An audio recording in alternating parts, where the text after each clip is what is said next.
morning and welcome to Good Morning Zimbabwe. We welcome all the nations as you join us today. And thank you so much for you tuning into Good Morning Zimbabwe. Once again, we are sitting down with the servant of God, the man of God, Prophet Tom. Once again, over the year, we have been talking to the nation of Zimbabwe. But once again, man of God, we would just like to welcome you, sir, and thank you so much for taking the time to sit down with us once again. And thank you for joining us. Thank you. It's always a pleasure being here. Thank you. Yes, sir. It is an honor to have you, and we would just also like to extend our gratitude as we know that the year is coming to an end, and we are looking forward to the Christmas season and all that. We want to thank those who have been following us and partnering with Good Morning Zimbabwe. It is such an honor and a pleasure to see the support that we have week after week. So thank you so much for doing that.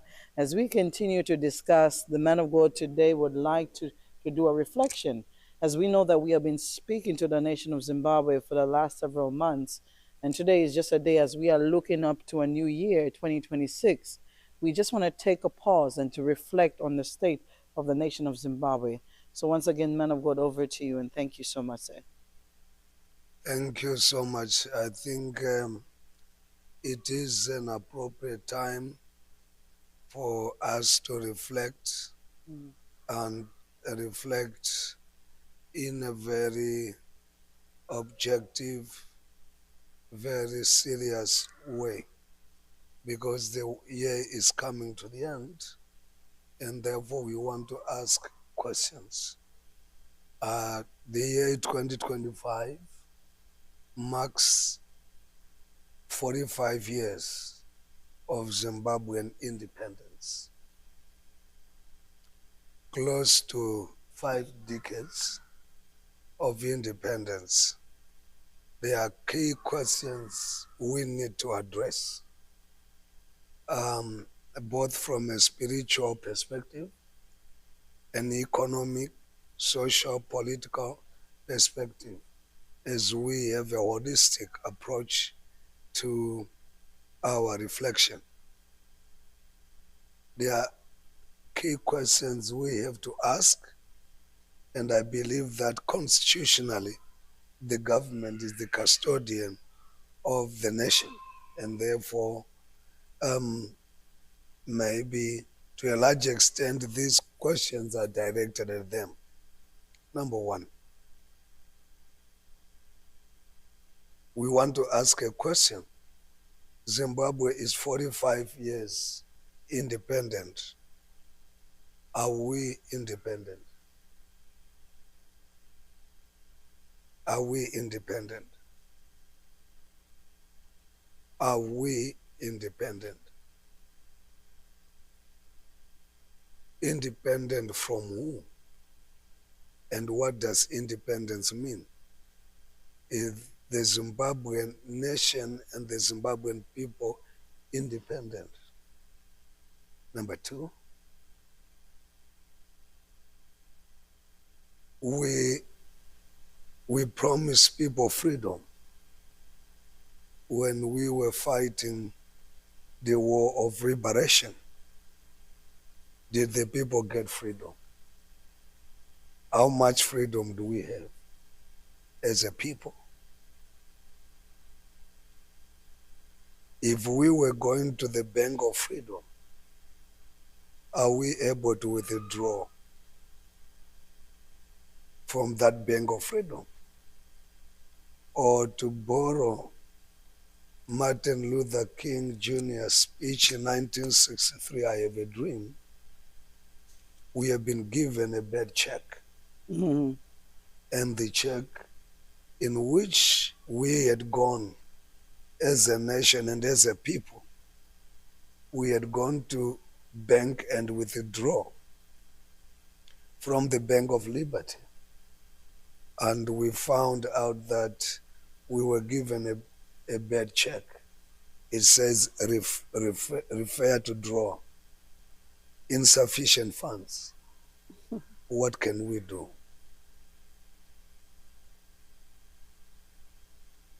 How much attention has been given to the youth? I often hear leaders in Zimbabwe those that are in government saying we went to war when we were young and we wasted our years sacrificing for the freedom of the country. How much attention is being given to our youth today? Do we have a government that care about the youth? If they fought for liberation when they were youth, how much involvement is the youth being engaged into the political space, the economic space, the social space, the spiritual space? Are we really involving them? We often hear about drug abuse in Zimbabwe at the moment, especially among the youth. Are the youth abusing drugs, or the youth are being abused and they are just reacting to the consequences of their suffering? They are trying to euthanize the pain they are going through. Waking up in the morning, looking for a job, and there is none. They have nowhere to stay. They have nowhere, they have no prospect of a better future. Now, they are stuck with a yoke of pain and desolation. And as a result, to cope and deal with the debilitating economic and political environment, they have to resort to drugs and many other substance abuse. How do we stop them from engaging in drugs unless we offer them an alternative? How do we encourage them unless we offer them hope? And what tangible plan is there on the table that the year is coming to an end? What plan is there to address these key and critical issues? What plan is there? We often hear the leaders saying Zimbabwe is for everyone. Rightly so. But how come one man is staying in the government for so long and you are extending his stay? So Zimbabwe is not for everyone. Zimbabwe is for some people. That is the reality that has been created. So I think that the people of Zimbabwe and the government need to get into a serious interrogation and conversation. Difficult it may be, it's a necessary conversation. How can freedom fighters be so scared of the freedom they fought for? How can freedom fighters be so scared of free people, yet they fought to free people? What kind of freedom were they fighting for? So those are the questions, perhaps at a political and economic level, that we need to answer. On the second level, we are talking about the church. Do we have a vibrant, living, dynamic church in the nation of Zimbabwe? If so, Why do we tend to have an unaccountable government where the church is living vibrant and they carry the power and the mandate to change the spiritual environment of what's happening in the nation? I am increasingly uh, concerned by the idea that Zimbabwe has, and in most cases, Zimbabweans cannot dialogue. Very hard to find a civilized discourse, a sane and serene way of engaging each other. Zimbabweans seem, as I said in the last podcast, turned into social media bullies, uncouth language, divisive, irresponsible, and almost destructive in most cases. I think this is a reflection of a deeper spiritual problem in the nation. And because of this, we really have to think as we are coming to the end of the year. We really have to think hard, how did we fare in the year? This is 1 week to the end of November. How have we fared so far, 11 months into the year, as a country, as a community of believers? What are the prospects of the future? Those are the things that concern me. Yes, thank you so much, Prophet of God, for you expressing your concerns for the nation of Zimbabwe. And I just, as we are talking to the man of God, as he has taken the time each week to kind of give and allow the nation of Zimbabwe to navigate throughout some of the spiritual thing that it's going through, so you can understand. So, man of God, as we know that the year is coming to an end, and I understand the need to say that we need to take a break and really examine and reflect, because for some times you've been talking about the prayer, talking about the way we are seeking God, and that, even though many has prophesied to say that there is a new dawn coming, the year is going to come to an end and more words will be given. But like what you have been teaching us along the way, that prophetic word that will come, it has to have a ground that is fertile. So like what you're saying, man of God, it is important to the nation of Zimbabwe that we are taking heed to this message to say, draw back and to think, how are we coping with what has already been done or what has already been said? And in the long run, have we reached that milestone? Have we sought God enough? So these are the questions I believe the servant of God, in what we are doing, how are we doing it? So in your perspective, man of God, we are hearing you. You're saying that, it's a time for the churches, the ministers of God, the government leaders, take a break and to examine what is happening. Because like you're saying, the nation of Zimbabwe is not for everyone. And can we continue to allow this to happen into the upcoming new year? And I think that is what you're calling us to reflect on.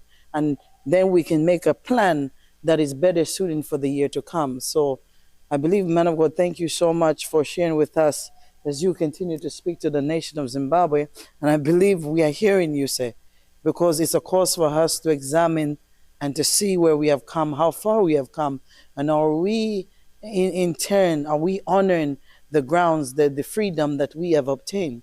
So, man of God, with that being said, I will allow you to continue to speak, and I hope people are hearing you as you are trying to help us to understand where we are as a nation. Yes.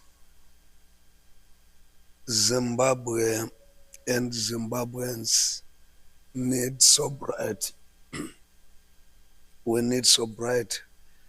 And I think that Zimbabweans need an honest dialogue, Mm. an honest, responsible dialogue. I think we have to come to that point where we realize screaming, being alarmist and screaming does not really shy away the problem. The problem is there. Until the government realized that leadership is a responsibility, and we have to squarely search ourselves and say, am I being honest with myself? Am I being honest with my family? Am I being honest with my community? Am I being honest with my nation, the country that I represent? I think that one of the things that will probably help Zimbabwe, you can never undermine the power of dialogue. Dialogue and engagement has been the buttressing force of either political or economic solutions that have come to many nations. Dialogue is necessary to find each other, to discuss about the solutions we need in the nation. So as we are coming to the end of the year, I want to encourage Zimbabweans to dialogue. It could be in groups of 10 people, 5 people, on a round table, on a coffee table, you share coffee, tea, and talk about your country. Ideas have the power to transform any situation. The beginning of every solution is dialogue. That's the beginning of every solution. So what am I saying? Zimbabweans have the habit of sitting down in debating clubs, debating forums and platforms. Talk about your nation. Talk about your aspiration. Talk about your ideas. Talk about what you think is the solution to the problems the country is facing. The government must not be afraid of its citizens. The government must engage its citizen in a robust, meaningful, and well-meaning discussion. That's the only way. Only way is to talk. As we talk, we allow God to be who He is in the nation. That's what I could reflect and say. All right. Thank you so much, man of God, for that. We will take a quick break and we'll be right back. You're watching Good Morning Zimbabwe.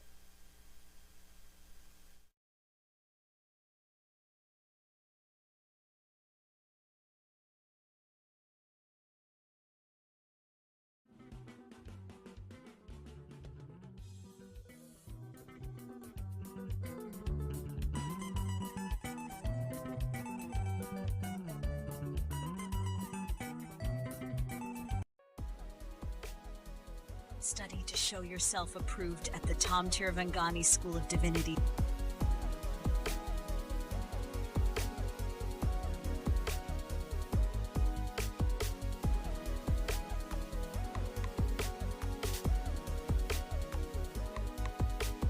Start your journey today. Email info@ttsdcollege.ca or call 289-389-2308.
Good morning and welcome back. You're watching Good Morning Zimbabwe. And we're sitting down once again with the Prophet of God, Prophet Tom Tirivangani. And thank you so much once again, servant of God, for you being here.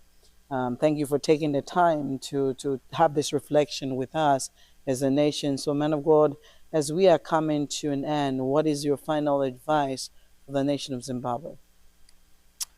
Um, very important. Very important. My final word to the nation of Zimbabwe, particularly to the citizens, the youth, the widows, the orphans, those who are without jobs, who are going through time, even as we go to the festive season, who have no hope. I want you to take comfort in the Proverbs of Solomon in chapter 3, verse 5 and 6. Trust in the Lord with all your heart. Lean not on your own understanding, but acknowledge the Lord, and he will make every crooked path straight. It is time for Zimbabweans to be very intentional, robust in their faith, so that at the end of the day, we can stand on solid ground. It doesn't matter what is happening on the outside. Yes. God is faithful. God is faithful. I will say to the Zimbabwean, good morning, Zimbabwe. God is on his throne. Hold on to your faith, confess the word, step out in faith and believe God, and the best is yet to come. Good morning to you, Zimbabwe.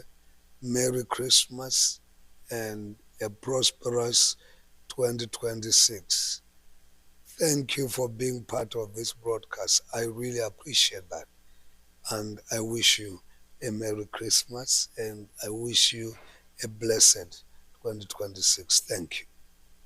Thank you so much, servant of God and viewers. That concludes our session for today. So please join us next Sunday, 4 p.m. And keep in mind, the servant of God will be looking forward to the international gathering of champions. And this is also another opportunity for the nation of Zimbabwe to listen to hear what God has to say for their nation. So we are just preparing you. So make sure you tune in next Sunday. You don't want to miss our next session. I will give you more information on the upcoming International Gathering of Champions. Thank you so much, and God bless you, and thank you for watching.